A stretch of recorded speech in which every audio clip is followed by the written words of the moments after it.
How's it? My name's Gordon Beaming, and today I thought I would chat to you about the project rename feature in Azure DevOps.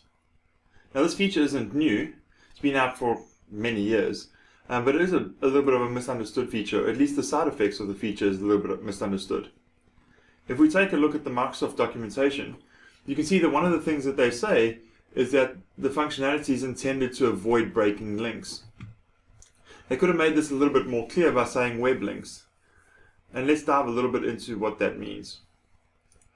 So let's say we've got this project, and when it was created it was either badly named or we've moved on from that name since. So this project's called Epic Project 2023. I'm going to go ahead and rename this project.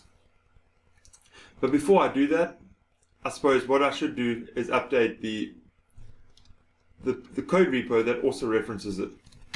So I'm just going to go in and remove 2023 because this is going to be future-proofed, so removed year from README. Okay, so we go ahead and push that change up. That's the only change that we need to do from our sort of documentation point of view.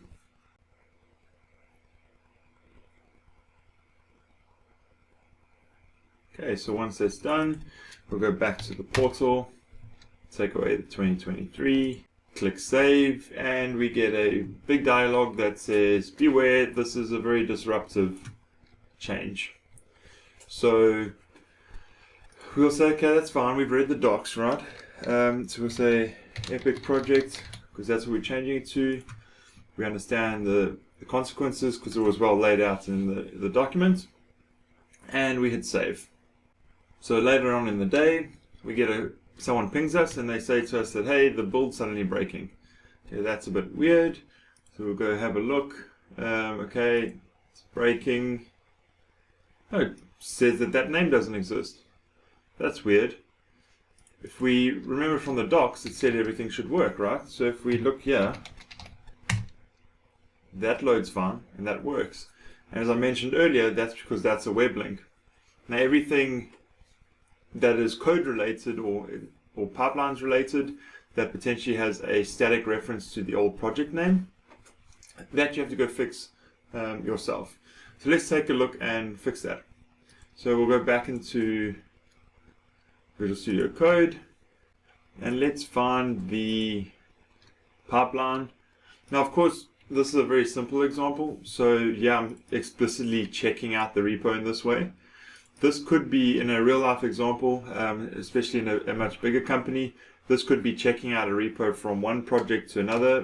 Maybe you have some shared assets that are stored in a repo, in which case you would have something like this in your company that you would have to go look at fixing.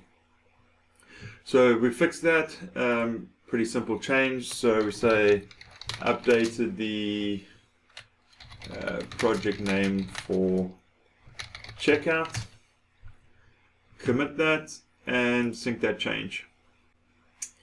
Okay, now we get another error. And the error this time is because our Git remotes are out of date.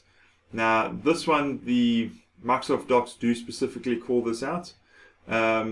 And it's pretty much the same error on both sides. I'm just illustrating it in two different ways. So in one where you actually have some automation that's out of that would need to be updated, and then the other one is the devs that need to update their local remotes. So to do that, we could easily just go into this Git folder, and we'll open up this config, and then we'll go here and remove 2023. So if we change that, we should now be able to sync this. Once that's done, we should be able to head back to the Azure DevOps portal. And if we look at our latest run, this should now succeed because it knows how to find the repo in the proper project. Okay, and as you can see, that build succeeded perfectly fine. Okay. The other place that you might want to look is if you have any automation that's hitting the Azure DevOps APIs. So over here, I have a very simple get, which returns all of the teams inside of this project. You can see that this ran a little bit earlier and it worked fine. Obviously, if I run this now, this fails. And unlike the web links, the API doesn't automatically redirect or pass on the request to the new project. So if we clear that out and run it again, you can see that that API works. There's a whole bunch of sort of small changes that you'll have to make throughout your automation. A starting point could be just searching for that name everywhere, and that'll probably get you most of the way. But in the end, there's some stuff that you're probably not going to find, and as it breaks, you're just going to have to go and fix that. Okay, so to recap, project rename is an amazing feature. It definitely saves a lot of time when you do need to migrate. So in the past, we would have had to create a new project and migrate all the resources across to that project. So it's a great help having that project rename. But as with any feature that does do something like renaming, there is going to be a couple of gotchas, and unfortunately you're going to have to sort of stumble your way through that, because there's probably going to be some configuration that you don't know about that is going to need to be updated. And remember, if you found this video useful, leave a comment down below with any of your thoughts, and obviously also remember to like and subscribe, and I'll see you in the next video. Thank you. Cheers.